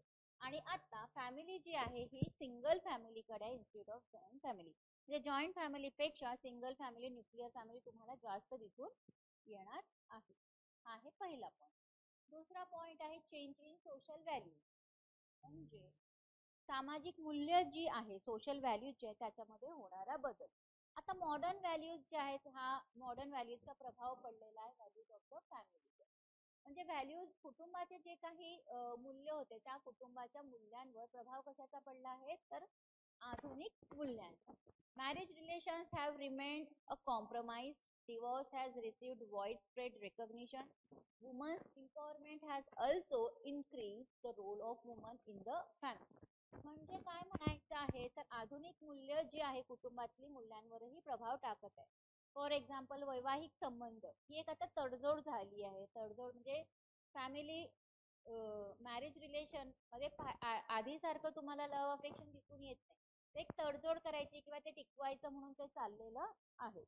घटस्फोटाला व्यापक मान्यता मिळाली की जर एखादं मॅरेज रिलेशन जर वाटत नाहीये की आपण त्यात पुढे जाऊ शकेल तर तिथे तुम्ही घटस्फोट घेऊ शकता. हे त्याला एक व्यापक विस्तृत स्वरूपातली मान्यता घटस्फोटाला मिळाली. महिला ज्या आहे, महिलांचं सक्षमीकरण, एम्पॉवरमेंट होतात. कुटुंबातली महिलांची भूमिकाही वाढली. आधी जे पॅट्रियार्कल होतं, मगाशी मी शिकवलं तुम्हाला की घरातले सगळे निर्णय पुरुषच घ्यायचे, तर तसं आता इथं नाही आहे. की महिलांचं सक्षमीकरण झाल्यामुळे कुटुंबातल्या ज्या महिला आहेत त्यांचा जो रोल आहे, त्यांच्या ज्या भूमिका त्याला सुद्धा चांगलं वेटेज मिळालं आहे आणि त्यांच्या भूमिका वाढलेल्या आहेत. लास्ट आहे इन्क्रीज इन वुमन्स ऑक्युपेशन. म्हणजे महिलांनी व्यवसायात येण्याची सुरुवात झाली, त्याच्यामुळे व्यवसायाची वाढ सुद्धा झाली. As a result of awakening of woman social consciousness they learn to use their property right. म्हणजे महिलांची जी सामाजिक जाणीव आहे, सोशल कॉन्शियसनेस त्याला आपण म्हणतो, सामाजिक जाणीव, ती जागृत झाली आणि त्याच्यामुळे त्यांचे मालमत्तेचे अधिकार वापरायला त्यांनी सुरुवात केली. ठीक आहे. आता महिला स्वतः त्यांच्या पायावर उभ्या झालेल्या आहेत. त्या स्वतः त्यांचं केअर घेऊ शकतात असं म्हटलेलं आहे. सर्वात हॉलिस्टिक म्हटलेलं आहे. ठीक आहे. सो फॅमिली हा भाग आपला इथे कम्प्लीट झालेला आहे. नेक्स्ट लेक्चरला आपण रिलीजन हा भाग शिकणार आहोत. आज आपण काय काय शिकलो बघा. Principal theories of origin of family, ह्याच्यामध्ये classical principal, principal of sexual communism, monogamous theory, maternal principal, progressive theory, economic theory, evolutionary theory, ह्या प्रिन्सिपल थेरीजचा आपण अभ्यास केला ज्या फॅमिलीच्या ओरिजिन आहेत. त्यानंतर आपण मॉर्गन्सनी जे क्लासिफिकेशन दिलं आहे फॅमिलीच्या इव्होल्युशनचं त्याचा सुद्धा अभ्यास केला. Consensual marriage, group marriage, pregnancy family, patriarchal family आणि सिंगल मॅरेज फॅमिली. त्यानंतर आपण कुटुंबाचे जे कार्य आहेत, फंक्शन्स आहेत त्याचा अभ्यास केला. Social work, psychological work, educational work, biological work, entertainment work आणि फायनान्शियल वर्क. त्यानंतर फंक्शन्स, 9 सोशॉलॉजिस्टनी मांडलेले फंक्शन्स काय आहेत कुटुंबाचे ते आपण शिकलो. मॅकेवर पेज यांचं, पार्सन्स यांचं, किंग्सले डेव्हिस यांचं, बॉटमवेअर यांचं, लंडबर्ग यांचं, ऑकबर्न निमकॉफ यांचं, मर्टॉक यांचं आणि मॅर्लिन एल्ड्रिच यांचं सुद्धा जे काही क्लासिफिकेशन फंक्शन्स आणि कुटुंबाचे त्याचा आपण अभ्यास केला. त्यानंतर आपण कुटुंबाच्या वैशिष्ट्यांचा अभ्यास केला. कुटुंबाच्या टाईप्सचा सुद्धा अभ्यास केला. There are 2 types of family. Nucleus and second is joint family. त्यानंतर फीचर्स, जॉईंट फॅमिलीचे फीचर्स, मॉडर्न चेंजेस कुटुंबामध्ये झालेले आता जस्ट आपण शिकलो. त्याच्यामध्ये small size of the family, change in social values आणि इन्क्रीज इन वुमन्स ॲक्टिव्हिटी. इथपर्यंत आपण हे कम्प्लीट केलेलं आहे. नेक्स्ट टॉपिकमध्ये, नेक्स्ट लेक्चरमध्ये आपण रिलीजन हा भाग सुरू करणार आहोत. ह्याच्यामध्ये आपण principle, origin, religion, classification, type सगळं डिटेलमध्ये शिकणार आहोत. आजच्या लेक्चरमध्ये कुणाला काही क्वेरीज असेल, समजलं नसेल तर नेक्स्ट लेक्चरच्या सुरुवातीला विचारा. त्याच्यावर आधी आपण चर्चा करू आणि नंतरच नेक्स्ट टॉपिकची सुरू.